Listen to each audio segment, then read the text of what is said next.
Action.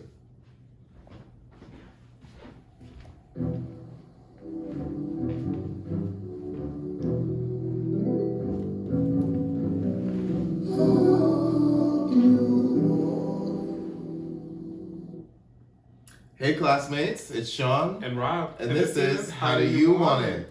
A podcast exploring sex, relationships, friendships, the arts, and everything between amongst Black queer men. Welcome back, motherfuckers.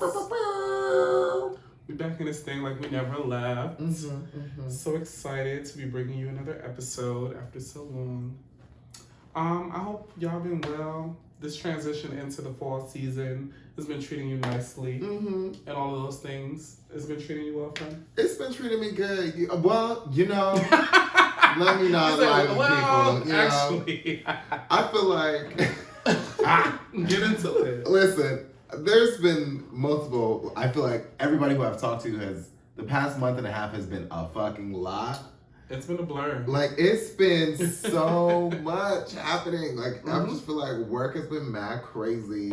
Like, niggas is getting laid off left and right. Like, the money is tight in these budgets, girl. Yeah. The pressure is the on pressure. in these companies, honey. Oh, yes. And, but also I just think in general, like, it's just been a whirlwind of so much, like, shit every day. Who was it?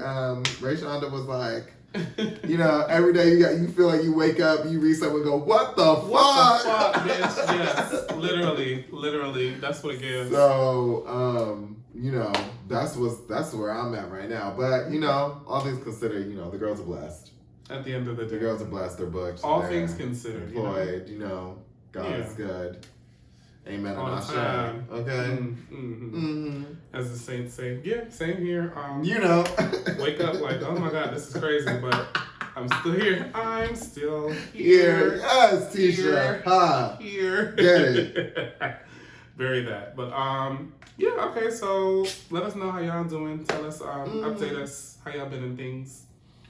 We're gonna jump right in.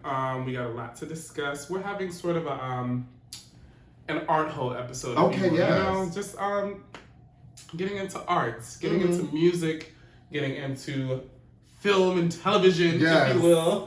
Really just television. But you know, yes. You know, arts. The writing strike is up. Is it the writer's strike? The writer's strike is over. But girl, they said SAG is still working, so they said the writers, you know, we got one thing. So let's celebrate that. So we're gonna get into some shows and some music. We're gonna start things off with the music portion. As you kids know, please build a playlist. We're doing new bops, as we do. My first piece of music that I have is a fave of mine. As y'all know, Alex Isley. I stand her down. She put out a whole album with her, I think it's her cousin, Terrace Martin.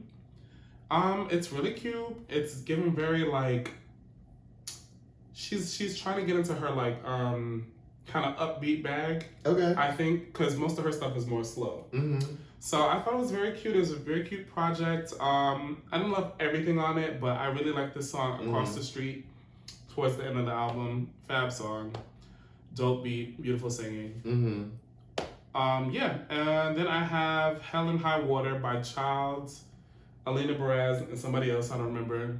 Very sexy song, dope beat, fab singing. Then I have, you know, my bird anthem. I have Static by the City Girls and Lil Durk, because they just put out an album, and what can I say? I'm a Florida bitch, you know? Hello. I had to have my Florida Angie shit on there, you know? Hello. What you got, friend? Listen, I came, you know, I respect what you got. I do. I got with, I was in a deep R&B, a little bit new age soul bag. Okay. And so I have this new, a new one that just came out today, called I Am Love by Cecily.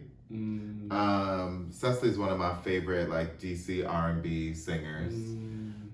She's she gives a little bit of a little Sade vibe. A little Sade, but Esperanza Spalding. Yes, I get that from her. I get that. Very that, but jazz, very jazz too, but R&B soul. So she eats it with this one every time, right on time, called I Am Love. it's as beautiful sounding in the name as it is in in the music too. The production eats down. So shout out to I Am Love by Cecily.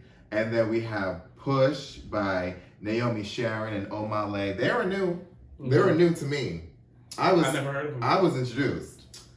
But that name, Naomi Sharon, that sounds I know that's a good Jamaican sis. Right? Naomi, I know you're listening, girl. Stop in and let us know if you're Jamaican sis. I know you are. You don't even gotta say. Because Naomi Sharon, come on. It's really giving that. If y'all know Naomi Sharon, and that's your good Jamaican sis, confirm it with us. Okay. We know. I feel like we know. But yeah, go on. And then there's a song called Someday by Amine. Or Amiene? Bitch, I don't know. I don't know. Artist. This your girl. I don't know. I'm trying to say, forgive me if that's not your name, but we will spell it out on the post. So y'all go check that out. Make sure you look him up and share. Oh yeah. And let us know what you would put in the new box. Who you listening to? Hello. Who you spinning? And as we transition into the next moment, we just going to have ourselves a little have us a little shot, shall we? In the name of Jimmy, in the name of James. Okay. Dean. And shout out to this artiste bag. Okay, that we got our little liqueurs in as we enjoy the show. Okay. Woo! Wow. I'm having another one. Okay. This is crazy. Cheers. Cheers, sis. Woo.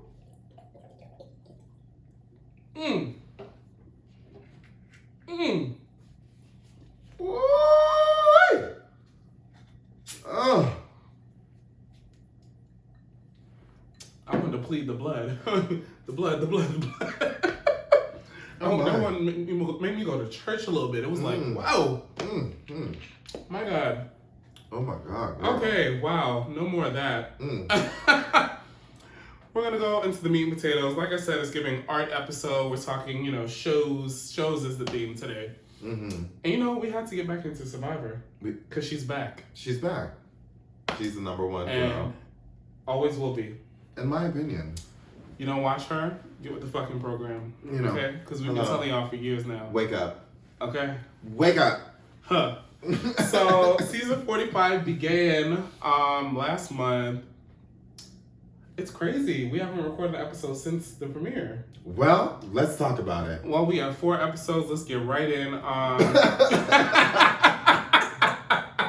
get right to it, bitch. CBS has given us 90-minute episodes because of the writer's strike. They needed something to fill the time. So Survivor, what better way? The number one show for reality TV. I don't know better, girl. That's true. So yeah, we have the Reba tribe, the red tribe. Lulu. We have Lululemons, the yellow tribe. Oh yes. And we have the Bello blue tribe, right? Now, right off the bat, Lululemons is giving us chaos. It's giving hot mess. Girl. It's giving they stacked this team to lose. Like they set them up. They set them up, bitch. I still can't believe old boy could not get up the ladder. Brandon. Miss Thing. Was it you who was like, we were talking, you were like, girl, this is the easy part. It is. Bitch, why you can't climb a ladder, girl? You know how many harder challenges there are in Survivor? If you can't climb a ladder, give up now. Man. But we're going to get into that too. That was crazy. But so, we see episode 1. They have the most interesting dynamic. Big personalities. We have Miss Emily, who we don't really fuck with. This very prickly white woman. I'll say she's good for my fantasy team, but Well, we'll get into that. But Emily gives very she's reporting you to HR. She's gonna tell them you clocked out for an additional 30 minutes. She's gonna be like, he didn't send me that follow-up email he was supposed to. She's that white woman anyway. Triggered. Oh my God. We see immediately the first fucking Matt chat that they have. Jeff is like, welcome to Survivor, how's everyone? Here go Emily. Bruce, this motherfucker is back and he's here to play. So watch out, girls. Okay. Everybody. Like she's immediately coming at people. So she came at Bruce. Okay, fine. I gave her the benefit of the doubt. Girl. We get to further in the episode. Caleb and Sabaya, two of the black players, go on this journey. While they're on the journey, here she go. I just don't trust them. They're the only two that volunteered. Why would they do that? I just don't trust them. I was like, there's a theme here. Not you really calling out the niggas every time. I'm like, okay, girl, I gave you the benefit of the doubt with Bruce. That's true. So it just gave me very anti-black. Even if it wasn't intentional, the girls talk about subliminal stuff. It may not even be in your conscious mind, but in your subliminal, honey, it's giving very much I don't fuck with black people, and so we don't fuck with you. Okay. Based off that. That's just me. Listen. That's just me. Because I know what I saw. And we have seen the same thing. And I just think, because you know what I think it also talks about? It's biases. Unconscious bias. It's, you know what I'm saying? And I feel like she may not have done it with that intention. Right. It may not have been intentional, but it's the bias is what played out, is what we see. And then we'll get into further episodes later. There's a tribe swap. She gets around more white people. I mean, girl, and suddenly she's like, oh, these people are more my speed. I was like, why is that? Ooh. Why is that, Emily? But so a lot of the girls are rooting for her. She's the chaotic villain. I'm like, I don't fuck with her, and I'm ready for her to go. Honestly. So that's Emily on the Lulu tribe, the yellow tribe. Yeah. We also have, like I said, Caleb and Sabaya, the blacks that I was rooting for. Still am. Up until this point. I gotta tell you a word from Miss D, my mom. Because she watches Survivor too. What did she say? Oh my God. I'm excited. So Miss D was like, she was like, I don't know why. She was like, I don't know why these black people don't work with each other no more. She was like, what is this? Essentially. Every season, I'd be like, the niggas not gonna stick together? And they never do. And they never do. And she's like, What are you gonna do? I guess. Okay. But Caleb and Sabaya were working together at the beginning. For a second, but then Sabaya had for episodes 1 and 2, Caleb and Sabaya were together. Two blacks. And it was giving, we're gonna vote out Emily as soon as we can. However, we get to tribal council on the first episode, and Miss Mamas quits. There's a white woman by the name of Hannah. With tattoos. Yo. She's a therapist. But she also ends up not really being the only person who quit. Well, we'll get to that. But so they end up going tribal. Brandon's fucking up in the challenges. Can't climb the ladder. There's the white boy who's a super fan. He's a hot mess. He's a hot mess. He can't do shit. Oh, poor thing. Having a panic attack after the first challenge. Poor thing. It's a dub. So they're targeting him. Girl. They're also kind of targeting Emily because she's negative and annoying. But we get to tribal, and Hannah's like, I'm hungry. I want to lie down in the bed. This was cute or whatever, but I'm a bounce. And so she has to try to vote her out. And they do. Jeff, here go Jeff. Jeff was like, I know you fucking lying. Girl. So we have our first quit on episode 1. It's not going to be the last. But that was the first one. Episode 2. Couldn't fucking believe it.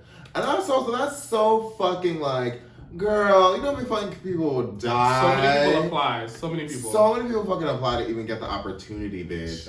And I know it's do whatever you want to do as an individual. Everybody's their own kind of person. But bitch, also bitch, please be fucking 3, for real. Are you not embarrassed? 3 days in, you quit? That's embarrassing. I would never. That's why even fucking do that shit? Why? Also, who fucking casted you, girl? Because then I would be like, what the fuck? Did you really vet this bitch? Did you really ask her if she really wanted to do this shit? Child, the girls lie. The girls lie every time. I would just be but the inside tea that I got was she was having nicotine withdrawals. That's the insider tea. I don't know if it's true. Probably. But girl, if you knew you were addicted to nicotine, why would you apply? Get off of nicotine before you go on the show. Oh, well, anyway, so that was episode 1, trash. But we're Is nicotine withdrawal that bad? Oh yes, honey, it's an addiction. That's why people are addicted to smoking for years. Oh, bitch, well then. It's bad. I guess that's real. Damn, I guess I never really thought about that, huh? Yeah.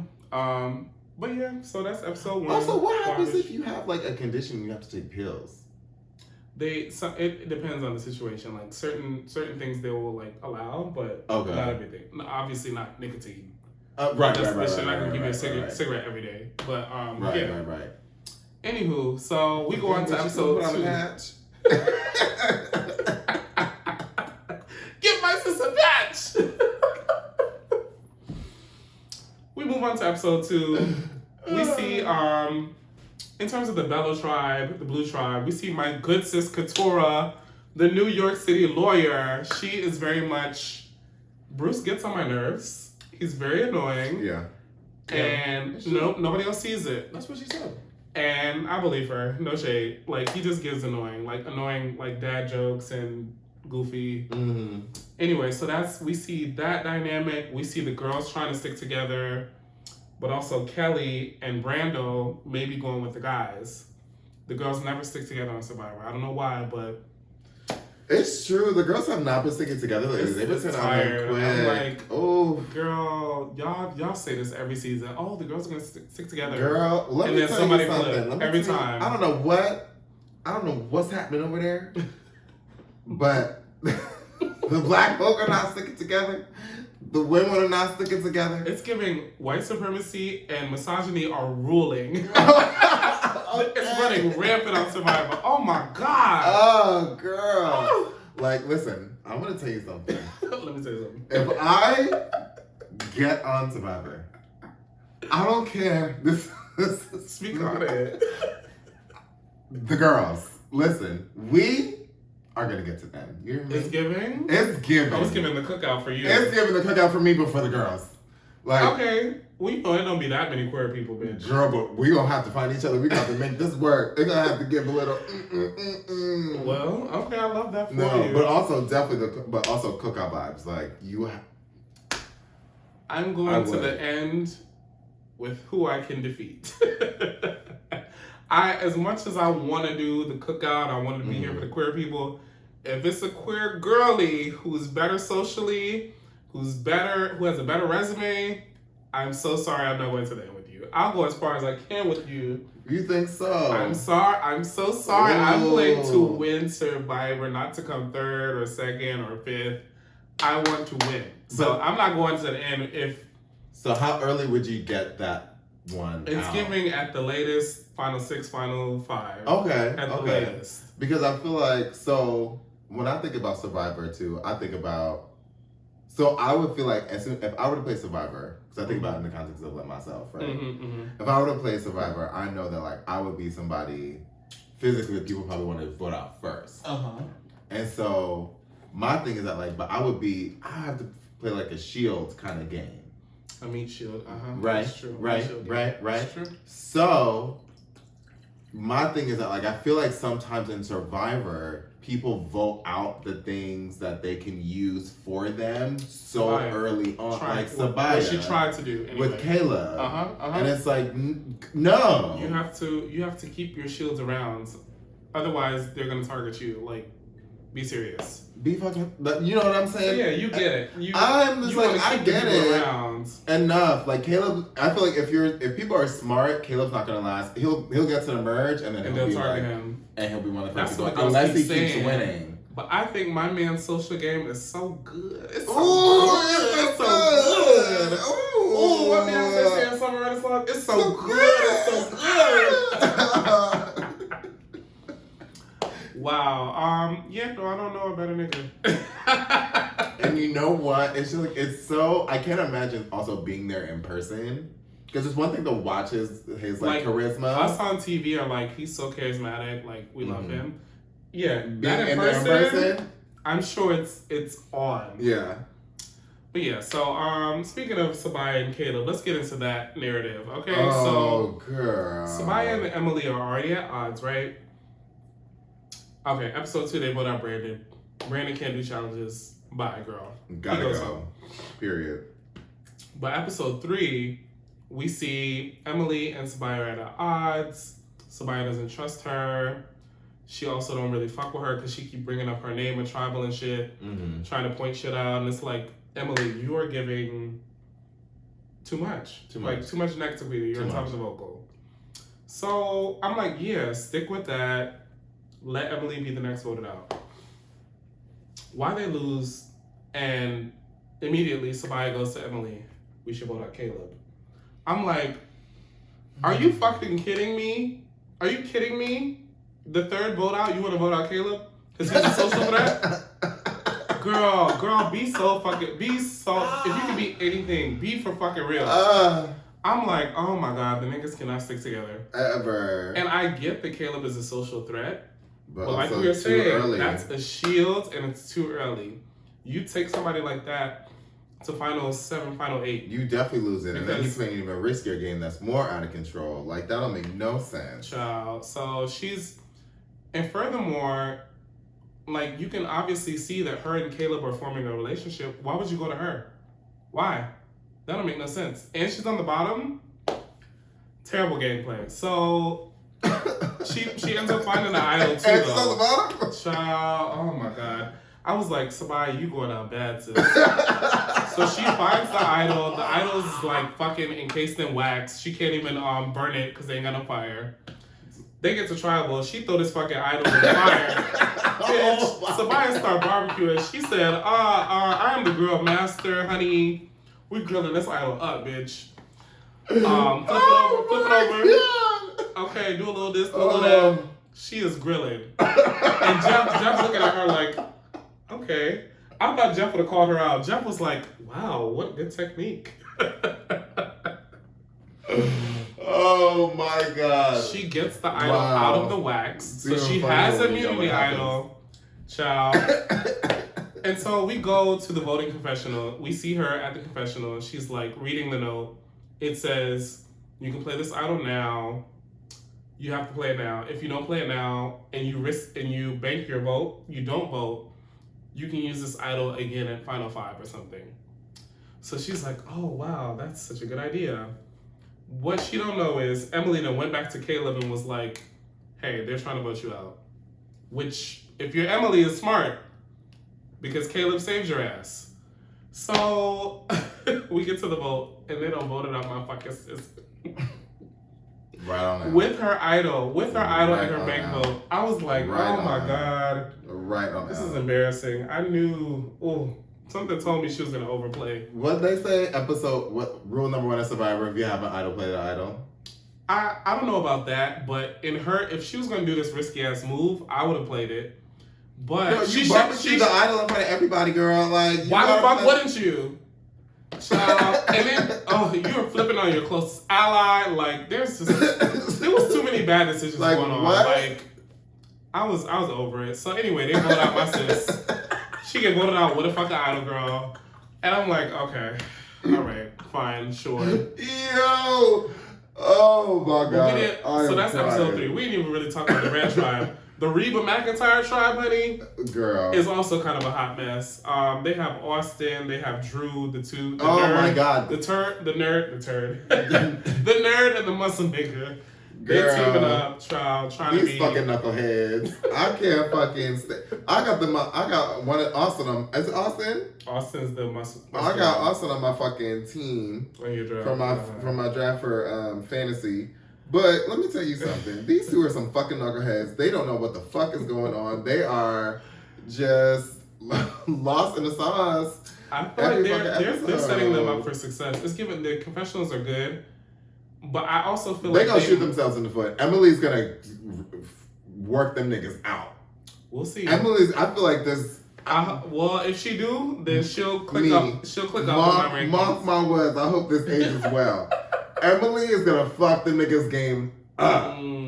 Gonna blow that shit up somehow. Okay, we finna see. I see that. The way they're editing this up to be. Because they're like, oh, Emily seems so normal. Emily seems so great. Emily. Like, y'all nerds. Y'all are all nerds together, and I love that for you, but child, I don't know. So yeah, it's the tall ass nerd Drew and Austin is the muscular nigga. They teaming up. Mm-hmm. They got an idol between them. They have a safety without power where you can leave tribal.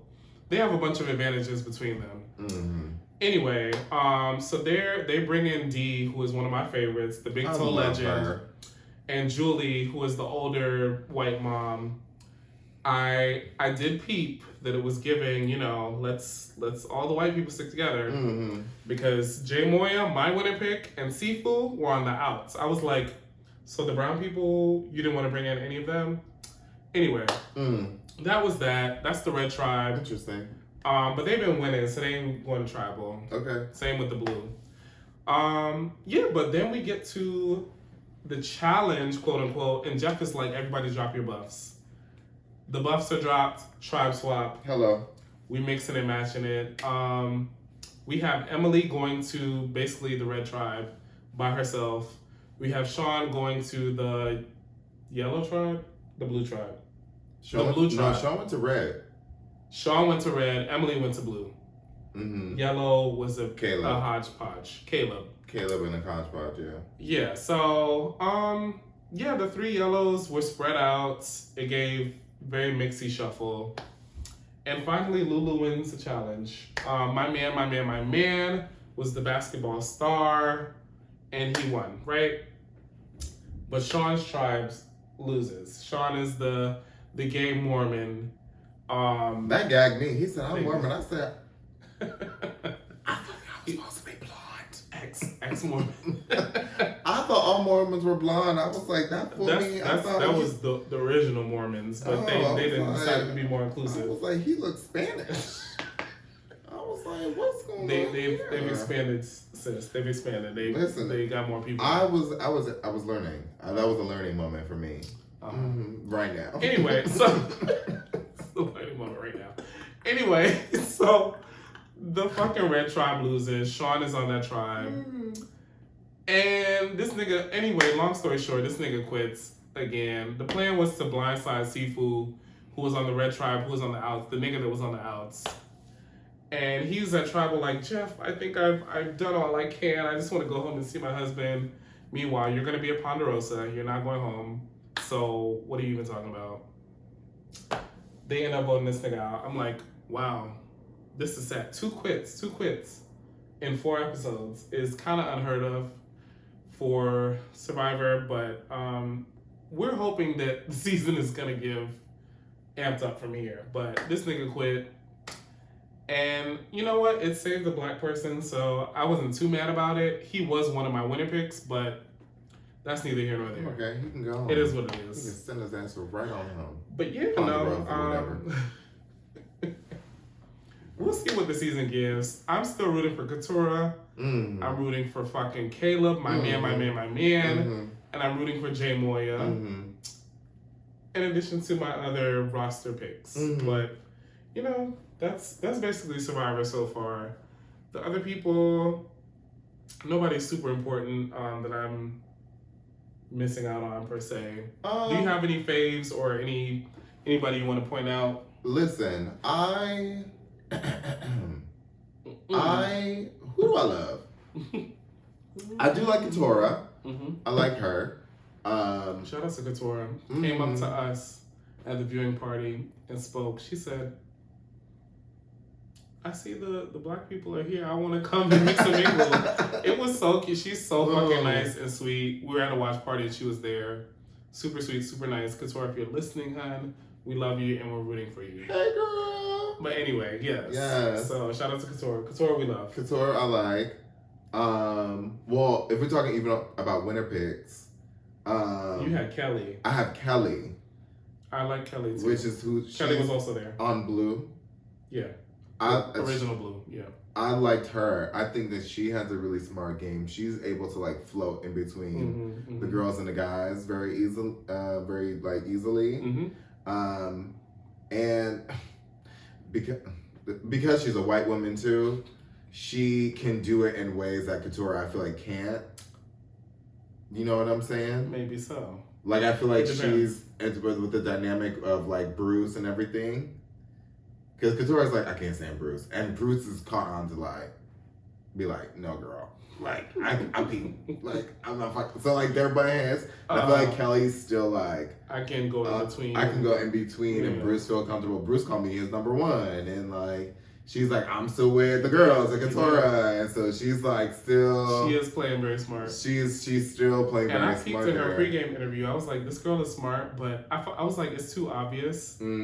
Like, if she's the winner, then like, yes, it makes sense. But I was like, this is too obvious. Like, she's too good to be the winner. But anyway, so yeah, Kelly, we watching Kelly though. We watching Kelly. I'm trying to think. You have one more. Who else did I really like? Oh, well, I love Caleb. My man. I love Caleb.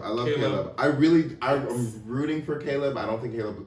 I want to say Caleb's gonna win, but I just don't. I think he's too much of a threat for him to win. That's what I'm saying. But I'm like, based on what I was hearing, it was like he was gonna go early because he's too much of a threat. Because he's so social and he's in everybody's good graces, I'm like, social capital goes a long fucking way. Like, he got Drew in his pocket because he gave him that fucking advantage. He got the Emily. He got the motherfucking, what's the name, Sean? Well, not Sean no more. What's the other person that's on the tribe? Sean. Who? Which tribe? Yellow tribe? Yeah, original. The original one? Emily. Oh, that's really it. Yeah, they down to, that's it. It was Emily, yeah, it's done. I think he's good. And now he's on the red tribe. He making connections there, or blue. I think he's going to be fine. But we'll see. So yeah, that's really Survivor. We can talk Survivor all day. We have 4 episodes. We had a lot. And Cam. But, you know, we're going to move on because we got another show to talk about. The one and only Wheel of Time. If you're not getting into Wheel of Time, tap in. Tap the fuck in. Because what a program. I told this bitch, I said, wait, Wheel of Time? As far as sci-fi fantasy, like, shows like that, I don't know a better show. Come on. It's so fucking good. Come on. The magic that has. Okay. The acting that has. Okay. The fucking, just the storyline. Okay. It's so good. It's so good. I love it. So Wheel of Time, you know, you want to get into... Because you know what I was about to say. What? I feel like Wheel of Time gives, like, elevated... Remember that show, Wings? Oh, yeah. It gives, like, elevated Wings. I can see that. I did like Winx, but yeah, no, it's better than that. You know what I'm saying? But like on crack. Yes. Like more like lush and grand and more intense with better acting. Like Winx was like the Sheen version of Wheel of Time. So yes, let's get into a brief. We're gonna do a brief recap of season 1 because season 1 was so long ago, child. I don't even fully remember. But the premise is, you know, they're in this magical land. The women perform magic. They're very powerful. And they have, like, right-hand men who are, like, kind of subservient to them. Who, like, they do, like, swordcraft and fighting and shit. So they're, like, their right-hand... What are they called again? They're warders. Warders. The warders, they fight next to the Aes Sedai. Aes Sedai are the magical witches, women. The women who do magic. And yeah, so basically the magic comes from the one power. It's basically like, you know, you draw from the essence of life or whatever the fuck. I don't know how to explain it. Anyway, so the women do magic. They're very powerful. They're more so in positions of power. Right? This is the thing. But every so often, someone is born. They're called the dragon. They can either save the world or destroy the world. And basically they're looking to search for this dragon to make sure they don't destroy the world, obviously. So we're in this era where the dragon has been born and Miss Mama's Moraine, the Aes Sedai Moraine has been tasked to find the dragon reborn. Okay. So 5 children were born on the same day. And so on this particular day, the dragon reborn was supposed to be born. So she like, okay, I found the 5 niggas. They all kind of know each other. Isn't that crazy? All in one city. One little village. One little town, honey. Ain't that some shit? Okay, imagine that. So anyway, so she goes to the city and tries to gather them up. Bitch, the city is in ruins because these fucking like demon elf things start attacking the city. Fuck the whole shit up. Fucked everything up, honey. And then here she gotta go. And she comes and she collects them. She says, bitch, y'all niggas gotta come with me. Y'all gotta save the world. Whatever. So it's an epic quest to save them and get them back to her tower where they train the women who do witchcraft or whatever the fuck. So, you know, season 1 is basically her rescuing them and her getting them to the tower where she can train them to defeat the dark side, the dark power, whatever the fuck, right? And yeah, we have the five people. The 5 people who she rescues are Rand, Nynaeve, Egwene, Matt, and Perrin. They're all born around the same time. They each could be the Dragon Reborn, right? Could be. We don't know yet. So we don't know. When you start the show. But when we start the show, we're thinking it's going to be one of the women because, like we said, the women are the powerful ones. They are the ones who can perform magic. If men can perform magic, they usually go insane and try to kill everybody. Like they get taken over by the dark side. So she's thinking it's one of the women. Anyway, we get to the end of season 1.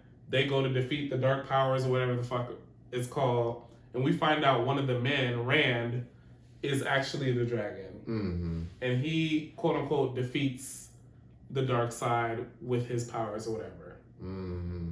Fast forward to season 2. Right. He ain't defeat nothing. All he did was free them niggas. He said, free my nigga dark side. Didn't do nothing. Yeah, is he? Is he really? Is he the Dragon Reborn? Because it seemed like he caused more fucking damage than any fucking good. It's true. That's what it seemed like to me. That's what I saw. I don't know. So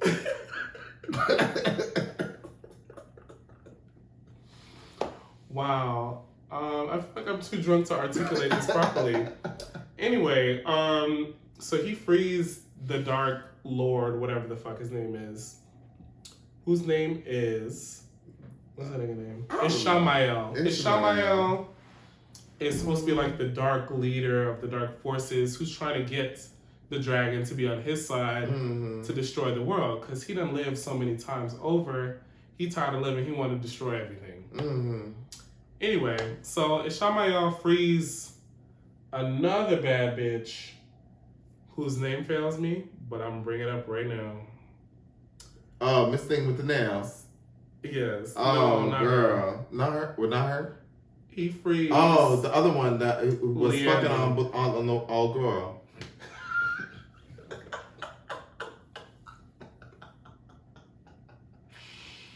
You know what? You'll face jail time for your crimes.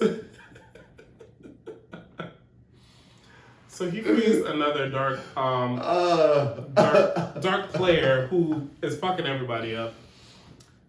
She's sleeping with Rand. the dragon and trying to seduce him into coming to the dark side. It turns out she's so in love with him that she wants him to be free. So she kind of turns to the light side. It's a whole thing. You know what? Y'all gotta go ahead and watch The Wheel of Time. Because my drunk ass is like, what even? There's so much in there. There's so much in there. There is so much. It gives me the Game of Thrones juice that I'm missing. But like with magic, right? But like with magic, yeah. But with a nice like magic, it really does give like Game of Thrones with magic for me, and it's really eating it. And I love the women. They're eating it. Like all of the women are acting. Oh my god, the magic is magicking. If y'all watch Ratchet, the woman who's in Ratchet is in it. She plays the Emmeline Seed. Emmeline Seed is the baddest bitch, even though she's not very powerful. I think her name is like Sophie Okonedo or something. I think. Sure. I think it's something like that. I have to double check. But yeah, I think that's her name. She in there. Her name is. I think they don't have her in the cast list. What's she in there? What's she? Who's she in? She in there somewhere? Girl, where is she? Come on now. Anyway, the Emily Seed is the baddest bitch. She's regal, she's lovely, she's powerful, but not powerful enough, clearly. Oh, damn, where's she at? She's not in there. They said enough is enough. No more niggas. Oh, yeah. Oh, yeah. Sophie Okendo. Boom. She's in it, looking sickening, being fab. But yeah, no. If you need a show that has powerful fucking witches, that's the one. That do exactly what you need them to do. It gives elemental magic. It gives bitch. It gives dark sided. It gives a little bit of charmed energy. It's gives. Fab. I'm sleeping with demons. It gives. I mean, well, they kind of are. You know, yeah, it'll give that too. You know, something for everybody. It gives a little polyamory. You know, the powerful witches, they have warders. Some of them have 2 warders, and they're in a love triangle together. A little poly for the community. And you know, have a great time, and good for them. So something for everyone. That's right. Yeah. But yeah, that's Wheel of Time basically. I feel as though we've said all that we can say about Wheel of Time, to be honest. Period. In our drunken states. Let us know if you watch. Who are your faves? Who are your faves? Who do you love? Listen, Perrin? I love Perrin. Perrin is my man, my Mr. Wolf man. Mr. He is always. I love Perrin. He I feel like what he was to like Egwene. Was he like Egwene's like warder in a sense? Not really at all, but he had a lot of. I like their relationship. It was like brother sister kind of stuff, kind of relationship, and I just love how much he loves Egwene in that way. As just like wants to like just like protect her and like make sure that she's good and like. I thought that was cool. But I also just loved like the wolf aspect of his storyline. I thought that was like really cool. You like transform into a wolf. Yeah, and I'm interested to see like if he goes like to this dark side or not. Full and like wolf. You know, and like even if it's to the dark side, like I kind of want to see it. Oh, you want him to go to the dark side? I don't know. I kind of want to see what it would be like if he's in the dark side. Does he get lost in the dark side forever? Does he ever get to go back to life? I feel like that was kind of like Matt's storyline for a little bit. You think he might go to that storyline? I think it might make sense for where he is, but I don't know. But like I love the character. No spoilers about the wolf. Oh, the wolf that had that. That made me hit that. That made me cry. That made me cry. I cried a little bit. That was saying a little thug tear. A little thug tear. Because I love that, you know, his relationship with the wolf. So I just think that's also a different dynamic because it's always about like magic and like otherworldly things as well. But like that's something that's also like another creature. Like that different connection. So I thought it was good. He's my favorite. Emily's seat is cute. I like I love her. I fuck with her. It's cute. I love her. And then Egwene is alright. I mean, I feel like there needs to be more of her storyline for me. Like I don't know what's going on. I feel like I feel like after ending season 2, I was like, so. You talking about Nynaeve? No, I'm talking about Egwene. Egwene's the one that was muzzled. You talking about Nynaeve? Nynaeve is the black one. You was talking about the Indian one? Oh, okay. I thought her story was very fleshed out for me. I mean, it was. I mean, maybe she went through it and then was acting. She was, but I was like, so like, what is like, where do we? I think where I left off from her was like, where do we go from here? She would be very powerful, right? That much I can tell. But like, what is? I feel like does she have like her own like what's her thing? I feel like I don't know what's her power. Just that she's. Oh no, I think she had the wind one, and like it was wind, but like she can also protect people because she made the shield at the end. Oh, is that was it? Got it. Okay, she was like a defensive magic. Okay. All right. Well, We'll see what happened with Miss Egwene. We'll see what happened with Miss Egwene. I wanted to see what happened with Nynaeve. Nynaeve was the one where it's like she lost her powers, kind of.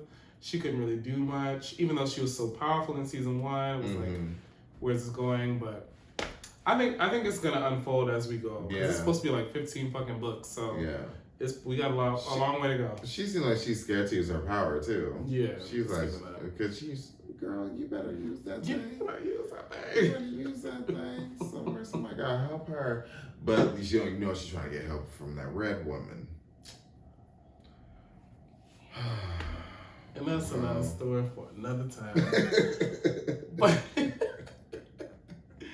so that is our drunken retelling of Little Time. You're gonna be like, what the fuck is this show about? Oh my god. Let us know if you watch. Hopefully y'all watch Little Time, so we didn't explain it, but if y'all did, let us know who your faves are, who you hate, who you love, what you think is gonna happen. All of that. But that's our drunken recap of Wheel of Time.